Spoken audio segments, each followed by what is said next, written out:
chat, and we are recording now, and I am going to turn mine on, and here I am. My twinkly dimply face here.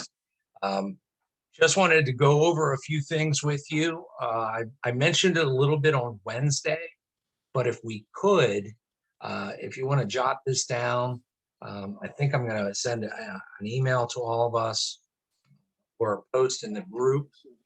There are actually folks from 2 groups that I'm in that are joining us today. But one of the things that I like to do when we're working on the lead process is to go to Google and type in the property address. And then in most cases, many cases, a little picture will pop up. And in that picture, that's where you can click, and that's Google Earth. And that will allow you, if you click on the picture, to look at the block, look at the surrounding houses. You can go up and down the street, and that's a great way to kind of see what the activity is on the street. You normally can tell if the houses are a little bit older, or if maybe there's been some rehab work that's been done. So that's a great first step. That's what I do on every property. I look at the street. The second thing that I do on every potential opportunity, deal, what have you, is I go to Zillow. Sometimes I'll go to Redfin. Redfin and Zillow both have a lot of details on bedrooms, bathrooms, square footage, price history, tax history. On Zillow, what you can normally see on there is, has it been listed on the MLS? Has it been listed as a sale by owner? Has it been listed as a for rent by owner? Has it been listed for rent by a real estate agent? And then the other thing on there for tax history, it will normally give you, for most properties, how much the annual property taxes are for that house. So all of that data helps us to understand the property, the community, the taxes, possibly the condition, and that helps going into any seller conversation, because the more information you have, the easier it is to ask the seller questions or to get more questions answered. So I start with, and then the third step is I go to the property tax records. So I go to Google Earth, and then we go to Zillow and or Redfin. There are other websites that have a lot of data. So let's just make it simple. Google Earth, Zillow, and then county tax records. Now in the state of Maryland, we have one website for all 23 counties and Baltimore City.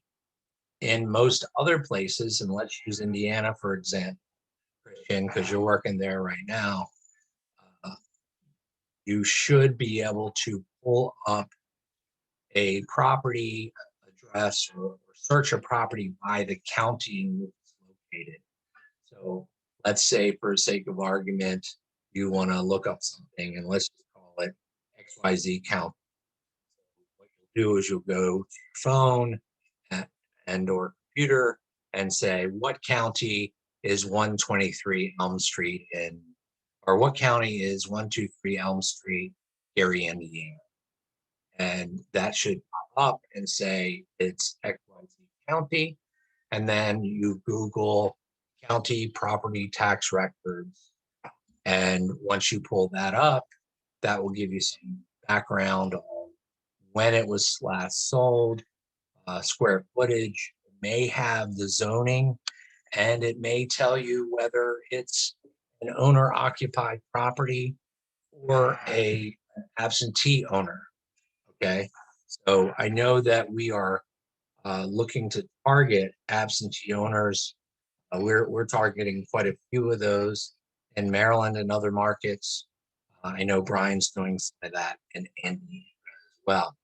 So once I get that information, you get that information, set up a time, schedule a time with me or Anton or anyone else on the team, then we can kind of dive And I said it briefly earlier on in the conversation, um, is that when we're talking to the owner, what I really want you to remember is just two people talking about it. Don't make it any more difficult than that. You don't necessarily have to feel nervous. And here's the biggest reason why. Ultimately, the owner of the property will ask you, a new or slightly experienced person, or even a very experienced person, the seller is going to ask you, don't know. So I never say, well, I have experience, obviously, but I never say I don't know. And now you never have to say I don't know anymore. And here's why. You have Brian, you have me, you have Antoine. I think we've got Jeremy, Joe. I think we've got a few other people in the mix. When the seller asks you that question, you don't know, Georgia, you just say, hey, that's a great question, Mr. Seller. Let me get in touch with my partner. He specializes in that, or he's going to know exactly the answer that you're looking for. And then sometimes I talked about this on the Wednesday homebuyer group call. Sometimes the seller will ask you, how long have you been in real estate? How long have you been in real estate? And you're going to be maybe a little uncomfortable and you don't know exactly what to say. And what I normally say, and I work with a number of student partners. Dwight's one of my student partners. I don't know if you see that. Athanasios is on there, and Erica and Jerry. What I want you to know is I normally would have a new person, you, Georgia, you would say, they say, how long have you been in business? And you say something like, oh, wow, feels like forever, but my partners have over 50 years of experience, or something like that.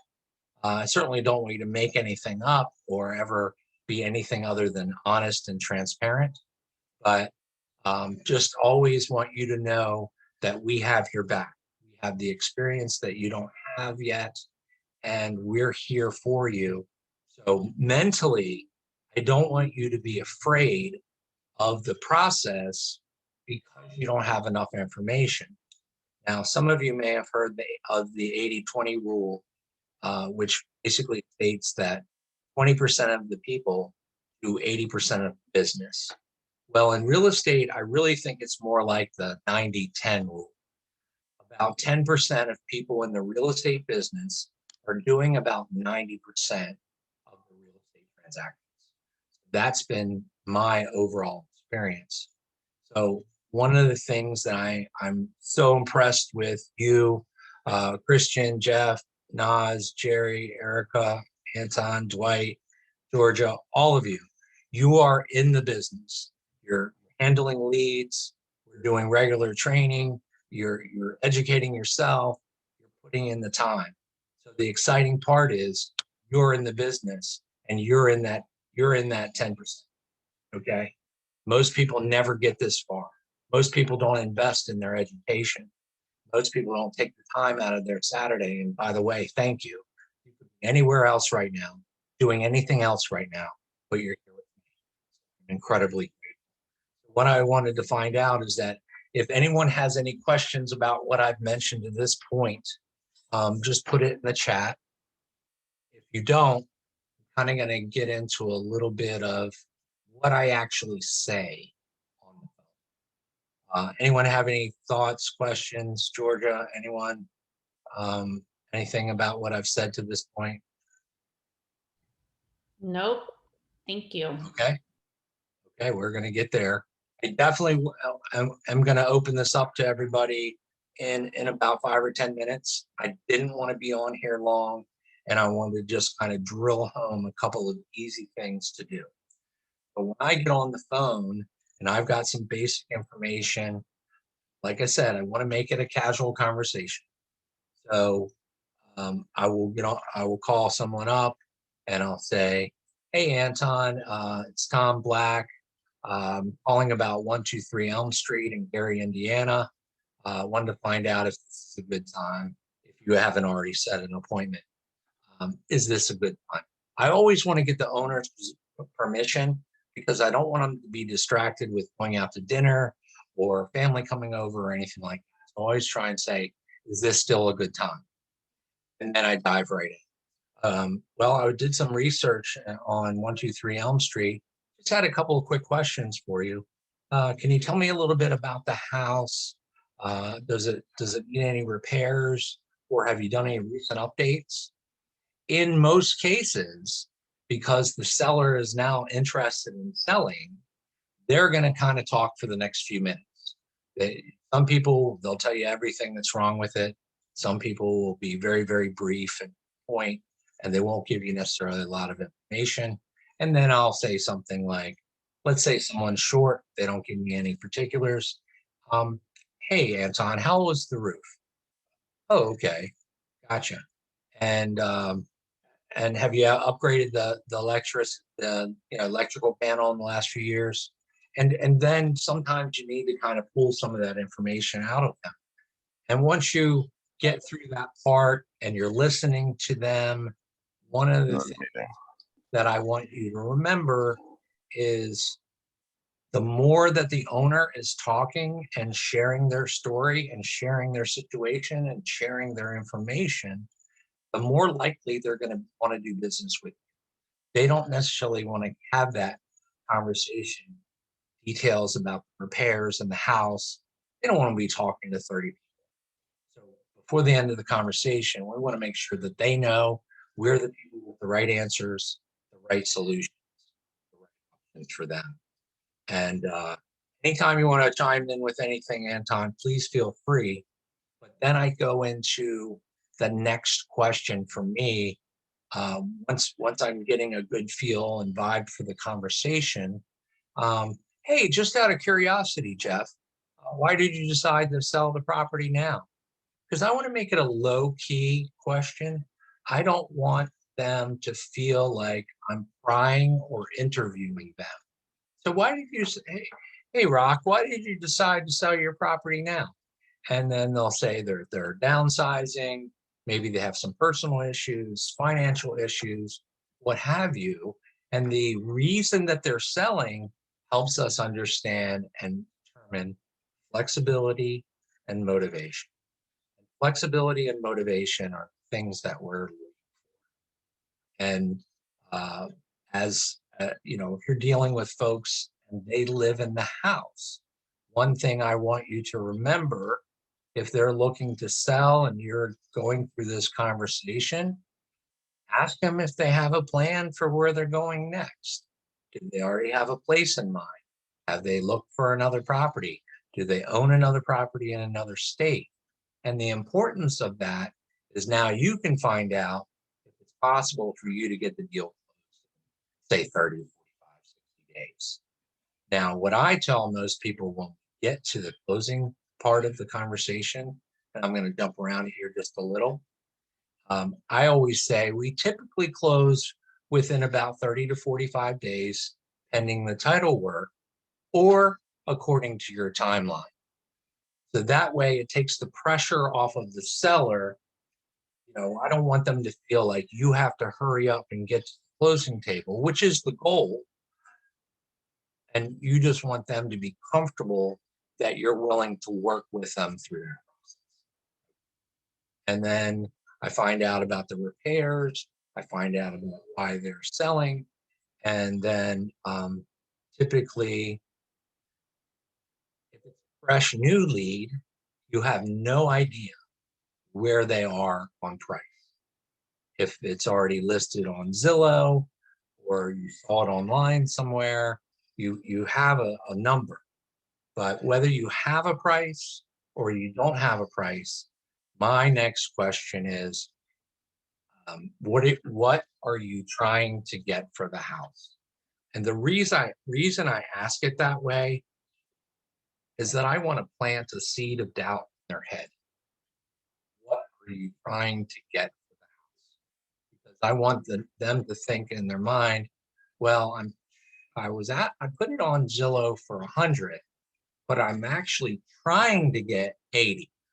Well, that happened on a lead yesterday that I'm working in Baltimore. The seller had it on Zillow for 100,000. One of our students asked the seller what they're trying to get for it, and her exact words were, "I won't take anything less than 80." Now, this particular seller is a professional landlord, and she's not in a distressed situation.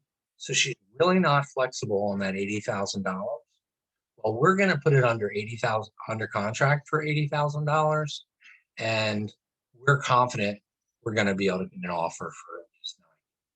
So it's going to work for her. It's going to work for us. And we're going to get it done in a timely manner. And then once, like I said, if they're marketing it on Zillow or you've seen it on Craigslist and they have a price, then I will go into, well, have you had any offers? Well, yeah, they're all lowball offers. And let's say they're asking 100. So lowball offers. Well, Christian, what do you mean? Or what have people been offering you, like 30 grand?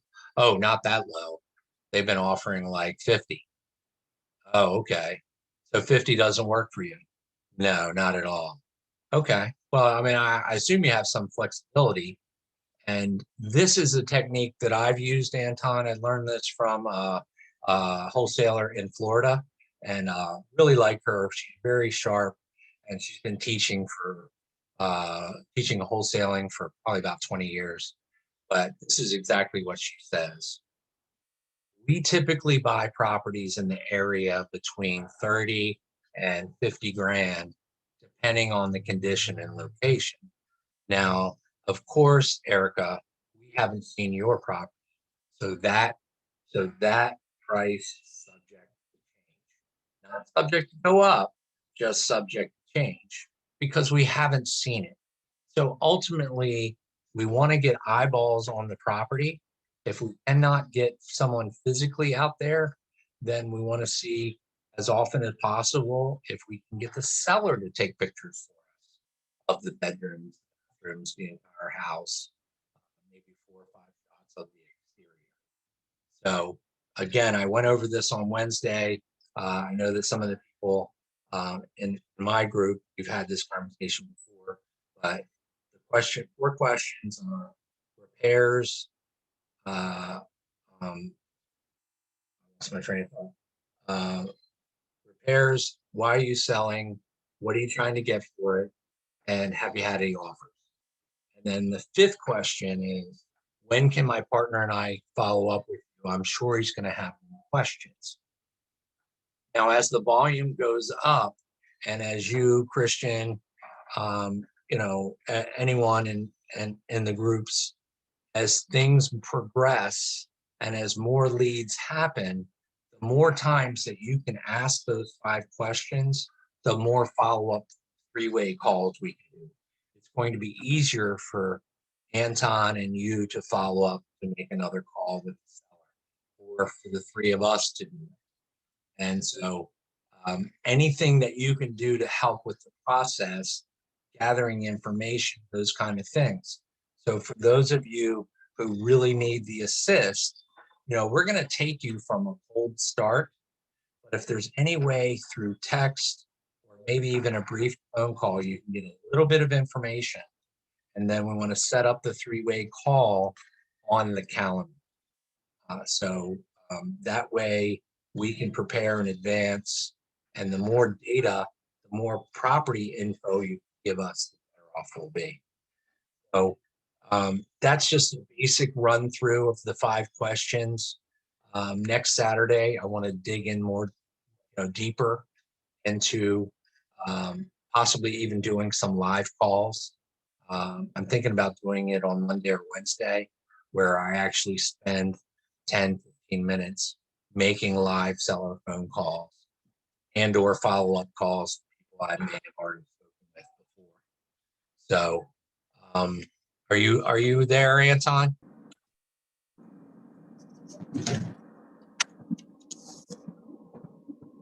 I know you're driving. Hey Tom, sorry, I switched from my iPad to my cell phone. Bear with me, guys. The question?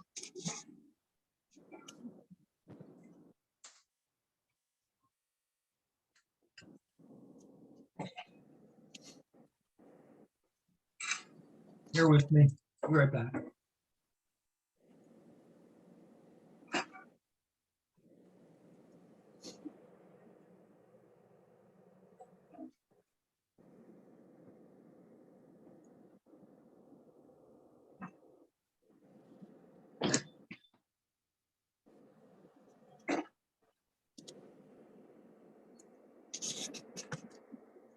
Okay, can you hear me? Sorry about that. Can you hear me? Yes. And yeah, Cool. were you asking me something? I was just switching between devices. No, I just wanted to, well, I just said, I just asked you if you were there. Apparently I had the volume turned off on my speaker, so I couldn't hear anything. Just wanted to find out if you want to expand on anything that I shared and or share some of the stuff that you have found that's really, really effective. Yeah, just a couple of small things, just to give people some background. I'm out west. I'm in Washington, Idaho area, and what I do for my business as a wholesaler is I call people using a dialer. If everyone's aware what a dialer is, but basically I call people out of the blue and I'll ask them the same thing. Asking them like, "Hey, have you considered selling?" I promise I have a point to the story. And my point that I'm trying to make is my first few calls that I've had with Georgia, with Mario, people are so nice to talk to compared to out west. I mean, it's a night and day difference. The motivation is there. People are very pleasant to talk to. They volunteer information, and both my calls have been, I want to say, 45 minutes to an hour, and that's kind of my style. I really like learning about people and finding out their story and their background. So sometimes I go a little longer, but the point I'm trying to make is just be genuinely interested in their situation, and people will sense that through the phone, and they're going to volunteer a lot of information, guys and ladies, and every little piece of information that you can get absolutely helps us tremendously moving forward. Every little piece of information that we get could be the difference between getting like a 5,000 assignment or a 15, 20,000 assignment. So it really comes down to people. You have to either have that kind of a skill, or you have to try and learn it, although it's one of the harder things to learn in life, just to genuinely be interested in people. And in my experience personally, if you got to be on the phone with them for at least 10 to 15 minutes. I mean, I don't want to generalize, but I think we can all sense when the conversation is going well versus when the potential sellers are kind of standoffish, or there's something else there. And again, I speak from experience. Out here, people are not very friendly. So it was like a very refreshing for me personally. And absolutely agree with what you were saying about the 90-10 rule. I've been in real estate licensed for almost 8 years now, and the people that are doing the big business, the big money, it's a very small handful of people that are doing that. And so the more we learn, the more we educate ourselves, the better chance we have to obviously get in that 10% group. And trust me, I mean, it's a great place to be. Last thing, we wanted, well, a couple more things. So 30 to 45 days is typically what a normal transaction takes. If you're doing it the traditional way. I have not done a remote closing yet in the wholesale world and investment. I've done my deals in person. And we want to make sure they don't have some kind of extenuating circumstance where they're really wanting to close fast. A lot of wholesalers, or if you see these signs in the ground that says "I buy cash," I mean, I buy houses cash fast, you know, they advertise 10-day close, 14-day close. So in the conversation, we definitely want to make sure that the timeline is whatever they want it to be. Some people might say to you, just like in regular traditional real estate, they might say, you know, I'm okay selling now, but I really need another month or two to stay in the house. And I haven't talked to Brian about it. If that's something that works for us, some investors don't want to do that. They don't want someone lingering for a month or two. You know, once we complete the transaction, it's kind of a risky thing to do. But we have to know their timeline. If someone's like, you know what, I hate my wife's guts. I already left the house. You know, we want to sell as soon as possible, or if it's a pre-foreclosure situation, we definitely want to make sure that we try and accommodate them for that. And of course, when there's that kind of pain and motivation, they're most likely going to be willing to give us a lot.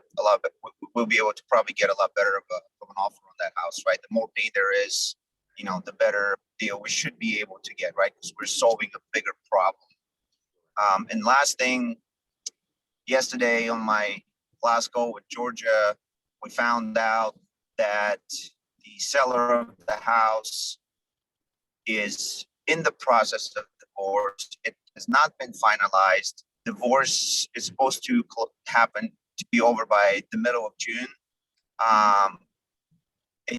It's one of very few red flags, just so everyone knows, because if it's not amicable, if people are on each other's throats, if the courts are involved, you know, I kept asking the guy, I'm like, hey, are you, is your soon to be ex going to be okay with it? You know, what does she think about this? And essentially he told us he hasn't been able to get a hold of her. Like, she's straight up just ghosted him, ignoring calls, ignoring texts. So I'm a little nervous. I mean, the guy's like, well, I got 6 or 7 total properties I want to sell.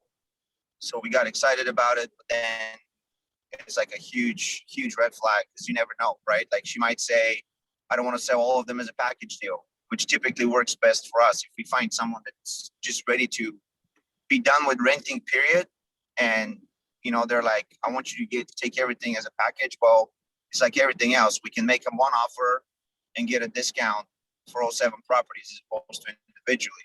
You know, if the wife says, you know, you're crazy, that price is ridiculous, I'm not taking less than X amount of dollars, like Tom was saying about that one person he was talking to. So it's a kind of tricky situation, but, you know, we just gotta pay attention to those little things. And the purpose of having just like a free flowing conversation with them is because they're obviously going to be a lot more willing to divulge information. I mean, it's kind of like, I don't know if I want to make this analogy, but, you know, when you get pulled over by a cop and they start making small talk, I have friends in law enforcement, they're great people, but everyone uses the same thing. They make the small conversation, hoping that possibly you might say something that, you know, give them more reason to dig, or, you know, to get yourself in trouble. So we don't want to look at it from that standpoint, but what I'm trying to say is that by having a casual, free-flowing conversation, they're going to be willing to divulge a lot more information, as opposed to if they feel that they're being quote-unquote interrogated, right? So we got to be very purposeful and specific with our language.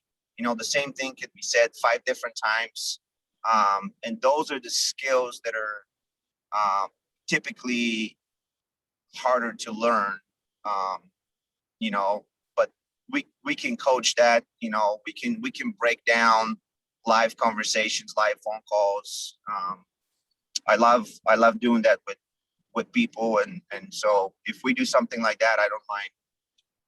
I don't mind doing that call next week, or, you know, whatever. You can do it, I can do one. Or we could role play with each other. I think that would be, That that yep. would probably be awesome. Right? Yep, Because- absolutely. Because you could play tough seller, I could play tough seller, and or easy, you know, and just let it flow, if that would be all right. Right. Cool. Well, I definitely appreciate your input, Anton, and to get back to a couple things that you mentioned, this is probably the most important point that we both mentioned, and that's the 90-10% rule. And the reason that 10% of the investors and or the real estate agents or whomever in the real estate business, the reason 10% are doing 90% of the business is because they care about the outcome of the seller.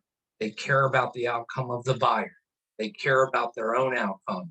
They care about their student partner's outcome. They care that, you know, they follow up with the title company and then relay the information back, the communication back to buyer and seller. So the more involved you are in caring about the people part, the money is just going to do this. Okay, I can't stress that enough. And I recommended a book to both groups at this moment, but it's Power of Human Connection, how relationship marketing is transforming the way we succeed. Relationship marketing is just about adding value to other people, listening to them, caring about their outcome. Maybe you want to network with a wholesaler. Conversation goes like this. Hey, Jerry, just want to let you know I saw your deal on Facebook. I've been in real estate since 2004. Wanted to find out if you'd be open to doing a joint venture because I have buyers. Or maybe the relationship you want to create is with property management companies. I called a property management company 3 months ago and I said, hey, I wanted to find out if any of your clients are selling any of their rentals. She's like, I'm not sure, but let me take down your information. I said, great. I also want to find out if any of your clients and any of your landlords, any of your buy and hold investors, I want to find out if they're buying. So please get back to me. My name's Tom Black. Here's my email address. Here's my phone number. And any way I can help you and your clients, I'd like to do that. Oh, and by the way, Jerry, if there's a time where any of your sellers want to sell and myself or any of my investor partners buy the property, they're looking to keep the property under management with you. So now you're like, okay, well, I'm going to help him because he's going to continue to help me. So relationship marketing is about networking and helping each other and becoming one of the 10 percenters. Because if once you become a great 10 percenter, you can become a 5 percenter and then a 1 percenter. And a 1% person is the top echelon income in America. Okay, and I don't know if that's your ultimate goal. It really doesn't matter. But in order to get into that 10%, we need to understand the seller's situation. We need to know the exact criteria of our cash buyers. And again, I stressed this earlier, every time we have a conversation with a home seller, we want them to feel comfortable. We want to be sincere. We want to be transparent. A lot of wholesalers don't tell the owners that we're going to wholesale their house. Well, I tell them that either myself or one of my investor partners will be at closing. And that eliminates all of that BS where some people are like, well, let me lock it up and hopefully I can get it done and get people through without telling. Well, when I say something like myself or one of my investor partners will be at closing, and I lead right into just I need to get my funding partners and probably my contractor or contractors into the house. Would that be okay? And I get their permission. But I like to lead the conversation. So as I said to you all before, really don't ask a whole lot of yes or no questions. But my whole goal is I want them to know that I'm the kind of guy who's been in real estate for 17 years, who has closed 316 transactions. Should have been more, but we all make mistakes. And that I'm the guy with the right choices, the right options. So whether it's Rock or Erica or Jerry or Georgia or Anton or Christian or Mario, it really doesn't matter who it is, who you are.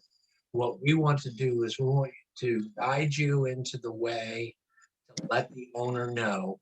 And I don't want to sound arrogant at all with this statement, but I want the seller to know that we're kind of a big deal and we're the best. That's what they need to feel. They may have already gotten 10 postcards and had 5 phone calls that day. We take that extra time, like Anton said, to have that 45-minute conversation. Everyone else is in and out. They've made an offer in the first 10 minutes. I used to make the analogy, it's like kissing the girl during the appetizer. You haven't even met her yet. What are you doing? Yep. You know, and so that's just some of the ways that I think. And Anton and myself and pretty much everybody in the group that I know or I've spoken to, we are relationship creators. We enjoy the human being. And if you don't enjoy people, get someone on your team who does and stop working seller leads. Please, please. Because again, and Anton put it best, once you get past that 30, 45-minute point, they're like, you should be buddies by then. They should be inviting you to their next barbecue. They're like, hey, you know, come over, see the house, take pictures. And like you were saying, you know, Indiana is a different market than where you are. I've been to Indianapolis a few times. I mean, you can't really find nicer people. I really, really enjoyed my time in Indiana. You know, Maryland's kind of a mixed bag because there's people coming from New York and Florida, and it's kind of a melting pot. And you know, Getting too close to Jersey and New York. yeah, but there's still a lot of really super people. And most of the business I've done is in Baltimore, and Baltimore people are basically, you know, blue collar, maybe white collar, but the locals are, if you sound like them and you talk like them, you normally get to where you need to go. Now, we all know that Monday, Tuesday, Wednesday, Thursday, Friday, Saturday, Sunday is how you say days. Well, in Baltimore, we say Tuesday.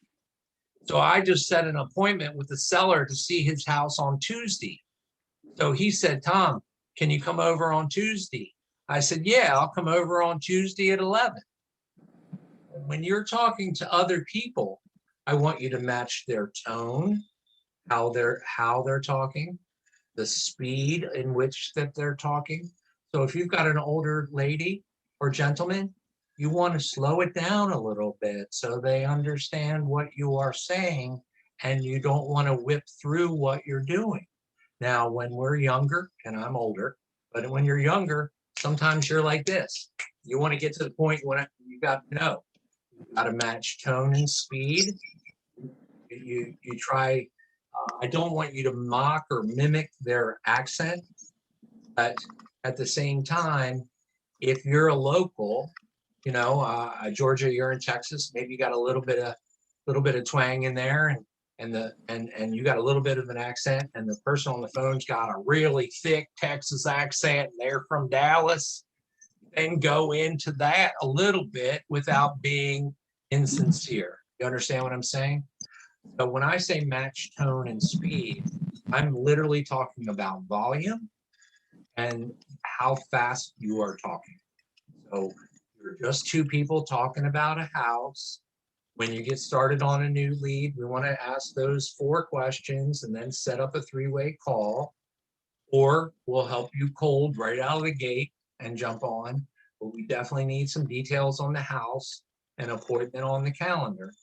So that's pretty much all that I had for you today. I just really, really wanted to focus on the mindset and some of the simple things you may have known as a person, maybe in sales in another position in the past, what have you. What I do want to do before we go is I'm going to call each of you out. If you can give me 20 seconds of your time, I just wanted to ask you a quick question. Could you go first, Georgia? Sure. Did you find this helpful, and do you have any comments? No, I did find this helpful. I think it was really good to talk through. My comments were, thank you, Anton, for everything you did yesterday. We did a pre-call. I had already done quite a bit of research on the house. And so when we were talking to the seller, he was an older gentleman and reminded me of my dad. Actually, my dad's an old rancher. And so this guy was just funny. So it was just good to hear the conversation, the flow. So very appreciative of that. Cool deal. I appreciate you. Jerry, anything on your One mind? comment. One comment. Oh, I'm sorry, Anton. Go ahead, buddy. Yeah, sorry, real quick. So, you know, the main reason we want to have a longer conversation is obviously number one, for them to provide us more information for the house. Number two, we want to find out what their pain is, their motivation, what they like to do, like as a hobby, maybe even.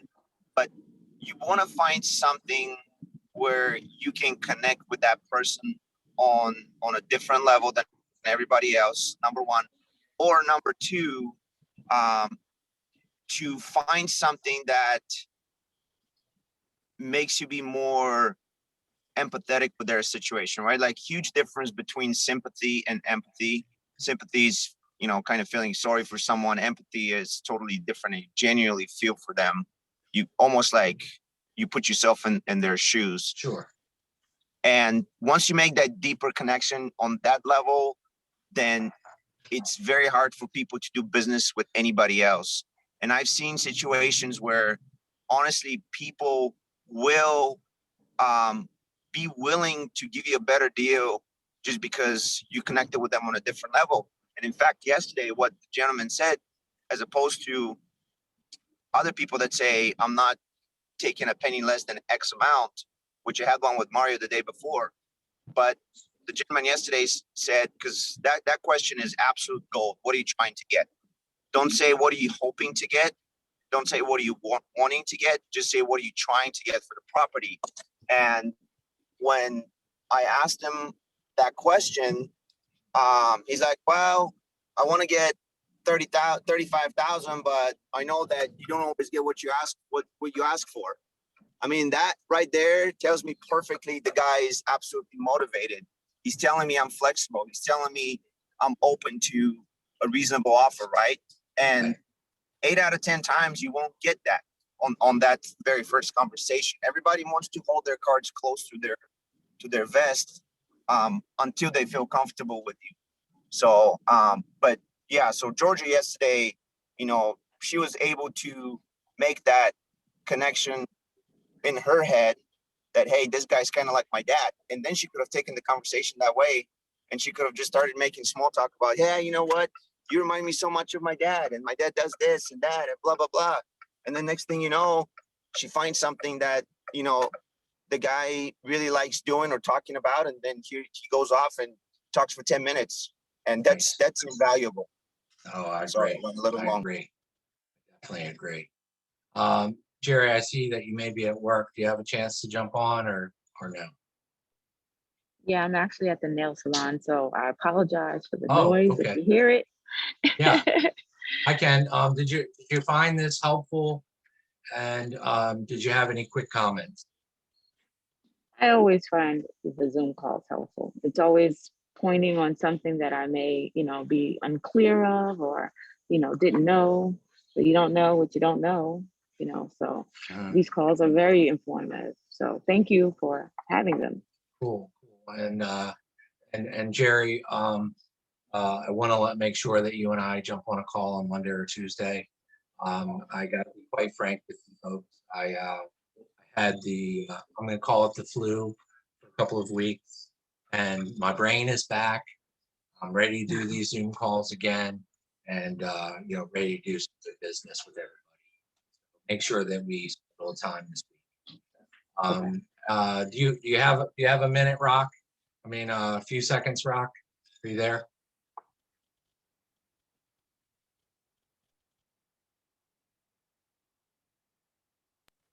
I have to jump off. Unfortunately, I have a soccer Okay. game for my All kids. right. But Hey, have a great. good time, man. I appreciate Thank you guys. Appreciate Let's it. talk soon. And everybody. Bye. Hey, Rock, are you there?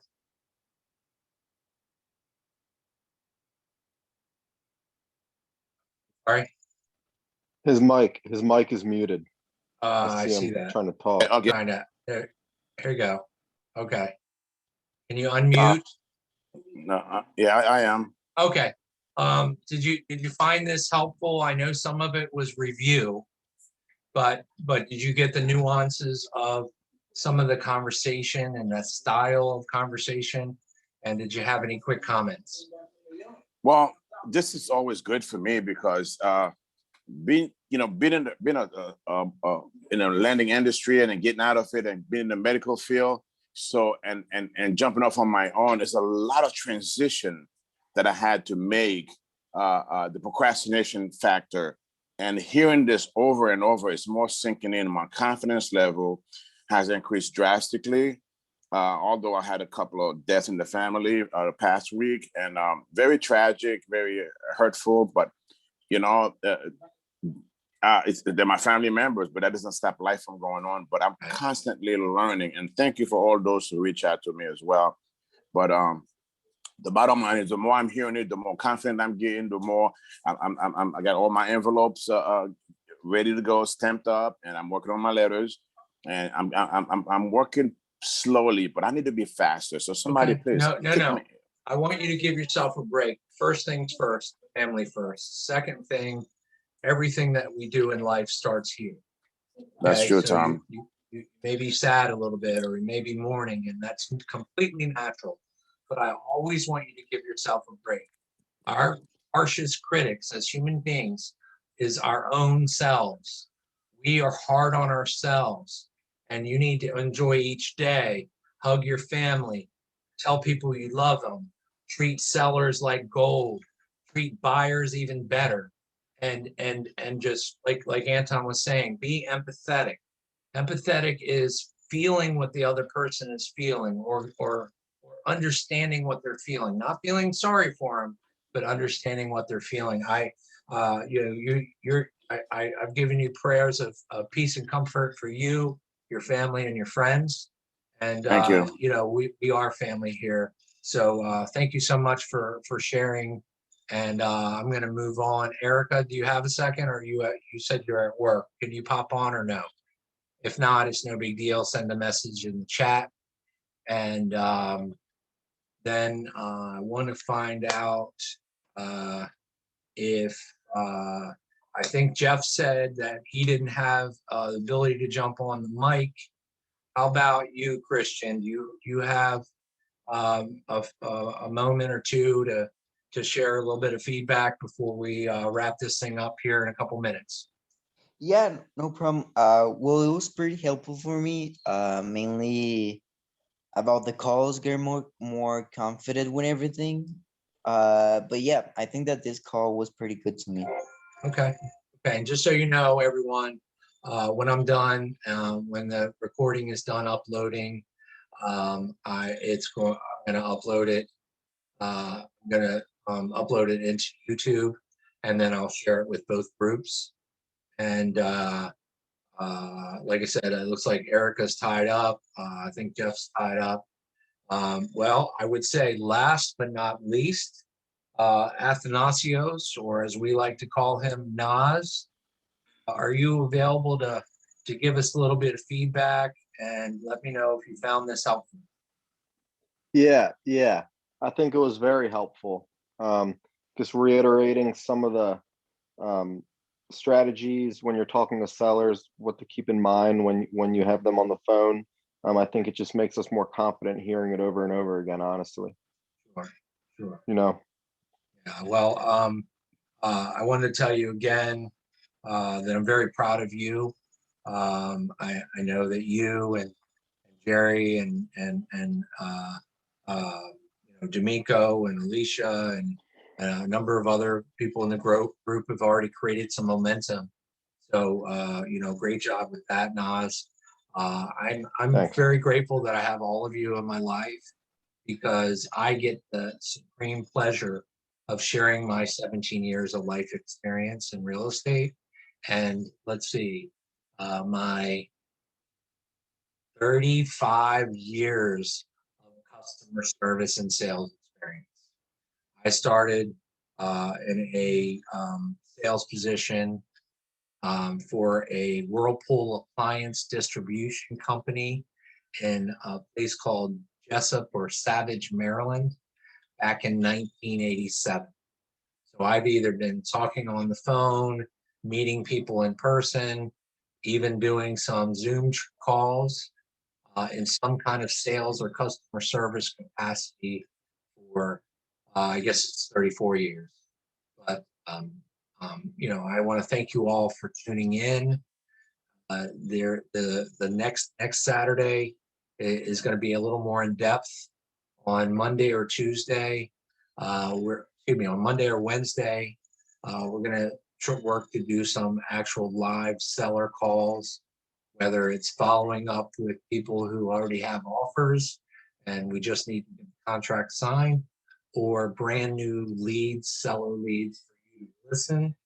And again, anytime that you're able to get those 4 questions answered, I'm willing to drop what I'm doing within, you know, an hour or 2 to jump on. But I really, really need that basic information. So it's easy, a little easier to go through that 20, 30, 45-minute phone call. So again, I want to thank you all for tuning in. I'm supremely grateful that you took almost an hour out of your time today to be with me. I cannot express to you how much that means to me, but I just wanted to tell you it means the world to me. And now that I'm back in business and this is working well and I'm feeling strong, I want all of us to be focusing on closing at least 1 deal a week within the next 60 days. That's what I envision in my head.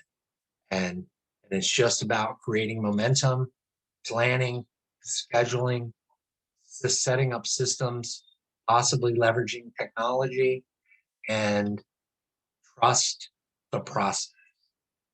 And I've talked to almost every one of you individually. I know the hearts of who you are. You know, Rock's been in service industry, healthcare. Georgia's in healthcare. I mean, just by the nature of who you are as human beings, you're service oriented. You know, Erica works at a hotel. I know that Jerry's been in different fields that serve others. And that's really the last thing I want to leave you. We are put on the earth for a few reasons. So I'm not going to get in the spiritual side of those reasons, but let me tell you this. I believe we're here on earth to love and be loved and to serve others. And whatever your faith is and whatever your beliefs are, I'm not going to get into that. But to love and be loved and to serve others. And I just saw Erica pop on here. Did you want to share anything before we go, or just want to wave? I just want to say thank you for the things that I was able to hear. It, like Nas said, it does just give you that boost of confidence just to hear those things reiterated. Like just to talk to the seller, like it's just 2 people talking about a house.